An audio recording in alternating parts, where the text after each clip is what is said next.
Sir आपण मला सांगा, आजपासून गणेशोत्सव सुरुवात होत आहे. आज गणेश चतुर्थी आहे, काय सांगणार? गणपतीचं त्याचे देव आहेत हे या महाराष्ट्रामध्येच नव्हे तर देशात नव्हे तर जगात हा गणेशोत्सव मोठ्या थाटामाटात साजरा केला जातो आणि 10 दिवस मनोभावाने भगवान गणपतीची पूजा केली जाते.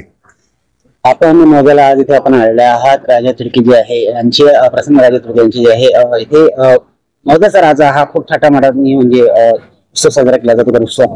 तर काय म्हणजे वाटतं आपल्याला, कशा प्रकारचं एलिमेंट आहे? मोदयाचा राजा म्हणून या गणपतीचं एक आगळं वेगळं महत्व आहे. नुसतं मोदयाच नाही तर जवळपासच्या सगळ्या गावातून मोठ्या प्रमाणात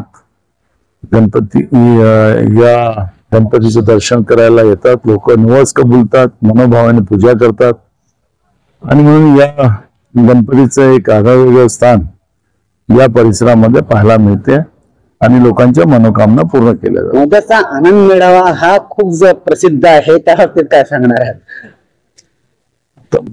आनंद मेळावा म्हणजे हा उत्सव जो आहे आनंदाचाच उत्सव आहे आणि मोदयामध्ये आनंद उत्सव हा जो साजरा केला जातोय त्याचा एक आगळा वेगळा आनंद इथे लोकांना पाहायला मिळते आणि म्हणून लोक त्याचं सगळीकडे कौतुक केलं जातं. Vilasrao Deshmukh college of engineering technology याच्या पटांगणामध्ये हा पूर्ण गणपती उत्सव साजरा केला जातो. तिथे वेगवेगळ्या खेळणी सुद्धा आहेत, वेगवेगळ्या अम्युजमेंट आयटम सुद्धा लागल्यात आणि पूर्ण 10 दिवस हा मोदया सेन करता खूप असं म्हणजे आनंदाचा असतो. काय एक प्रेमाचा संदेश उत्सव हा खरंच आनंदाचाच एक क्षण आपल्याला पाहायला मिळते आणि लोक मनोभावाने पूजा करतात.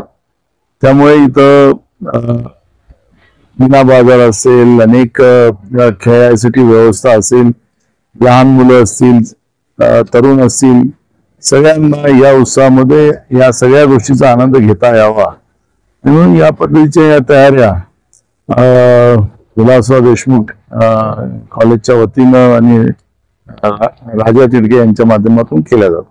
आपण मला सांगा, पुन्हा यावर्षी सुद्धा मोदयाचा राजा आहे, कशा प्रकारची आपल्या इथून व्यवस्था करण्यात आली, काय नेमकं नवीन काय लक्षण आहे? आज मोदयाचा राजा हा मोदयामध्येच नाही तर आपल्या पूर्ण या भागातील सगळीकडे प्रसिद्ध झालेला आहे.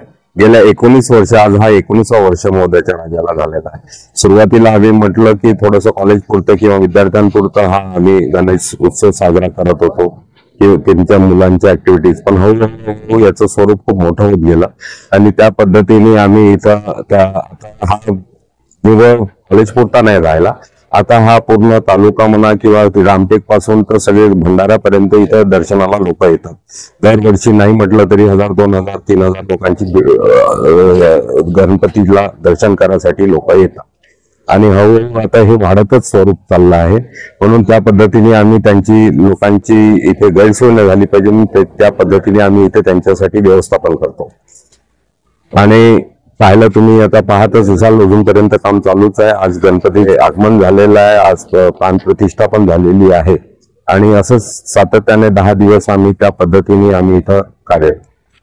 आपल्याचा जो आनंद मेळावा आहे त्याची एक वेगळीच कहाणी आहे. त्या आनंद मेळाव्याच्या बाबतीत काय सांगाल? आम्ही काय, गणपती हा फक्त लोकांसाठी दर्शनासाठी तर आहे, 10 दिवस इथं आनंदमय वातावरणात राहते. पण आता कसं आहे की आम्ही पाहिलं की ग्रामीण भागातले लोक हे नागपूरला किंवा कुठेतरी दूर कुठेतरी या 10 दिवसात आपलं मनोरंजन करायसाठी जात होते. पण त्या पद्धतीने मग आम्ही मोदयाला इथे आनंद मेळाव्याचं आयोजन सुरुवातीला गेल्या 16-17 वर्ष झाली. इथल्या लोकांसाठी, इथल्या विद्यार्थ्यांसाठी आम्ही आनंद मेळाव्याची सुरुवात केली आणि पाहता पाहता आता मोठंच झालेलं आहे आणि सगळे 10 दिवस लोक इथे आनंदित राहतात, एन्जॉय करायसाठी येतात आणि बाप्पाचे दर्शन पण होऊन जातात. टीव्हीच्या माध्यमातून आपल्याला मोदयाची नव्हे तर पूर्ण नागपूर जिल्ह्यातील लोक आपल्याला बघत आहेत, त्यांना काय प्रेमळ संदेश असणार आहे? बाप्पाचं आज ज्या पद्धतीने आगमन झालं, मी लोकांना सगळ्यात प्रथम मी सगळ्यांना शुभेच्छा देतो मनापासून आणि एक आनंदीमय हे 10 दिवस आपण सगळं पूर्ण महाराष्ट्र या गणपती बाप्पाचा आणि पूर्ण जगात गणपती बाप्पाचा मोठ्या प्रमाणात उत्सव साजरा होतो. सगळ्यांना मी मनापासून शुभेच्छा देतो आणि गणपती बाप्पाला प्रार्थना करतो का सगळ्यांना आनंदी करू. ज्या पद्धतीने आपण मागे पाहिलं कोविड पासून वगैरे खूप त्रस्त झाले लोक महागाईपासून, तर यातून सुटका मिळो लवकरात लवकर एवढी देवाप्रमाणे प्रार्थना करतो त्याच्या चरणी आणि सगळ्यांना पुन्हा शुभेच्छा देतो.